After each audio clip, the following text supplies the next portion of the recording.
നോമ്പ് കാലഘട്ടം, ക്രൂശിൽ ചൊരിഞ്ഞ രക്തത്തിന്റെ പങ്കാളികൾ ആകേണ്ടുന്ന നാൾ.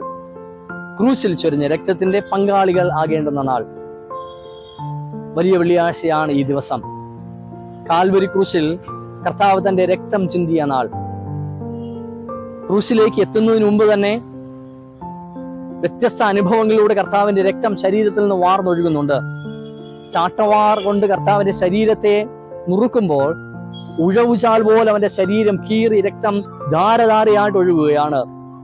തന്റെ തലയിലേക്ക് മുൾക്കിരീടം അടിച്ചു തറയ്ക്കുമ്പോൾ തലയോട്ടി തകർന്ന് ഞരമ്പുകൾ പൊട്ടി രക്തം മുഖത്തുകൂടി വാർന്നൊഴുകുകയാണ്.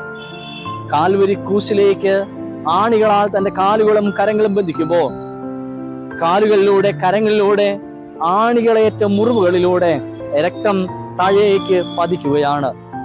ഈ വിധത്തിൽ തന്റെ ശരീരത്തിലെ അവസാന തുള്ളി രക്തം വരെയും കർത്താവ് നോക്കി വേണ്ടി ഊച്ചു നൽകുകയാണ്. തന്റെ ചങ്ക് പിളർന്ന് അവസാനത്തെ തുള്ളി രക്തവും കർത്താവ് നമുക്കായി നൽകി. എന്നെ കേൾക്കുന്ന യുവജനമേ, ഈ രക്തം ഹാബേലിന്റെ രക്തത്തെക്കാൾ ഫലപ്രദമായി സംസാരിക്കുന്ന, ഫലപ്രദമായി ഇടപെടുന്ന, ജീവൻ നൽകുന്ന രക്തമാണ്.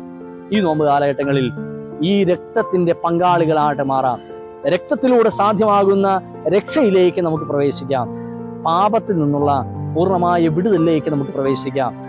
ക്രിസ്തുവിന്റെ രക്തത്തിന്റെ പങ്കാളികളായിട്ട് മാറുവാൻ ഈ വലിയ വെള്ളിയാഴ്ച ദൈവം നമ്മെ ഒരുക്കുമാറാകട്ടെ. ആമേൻ.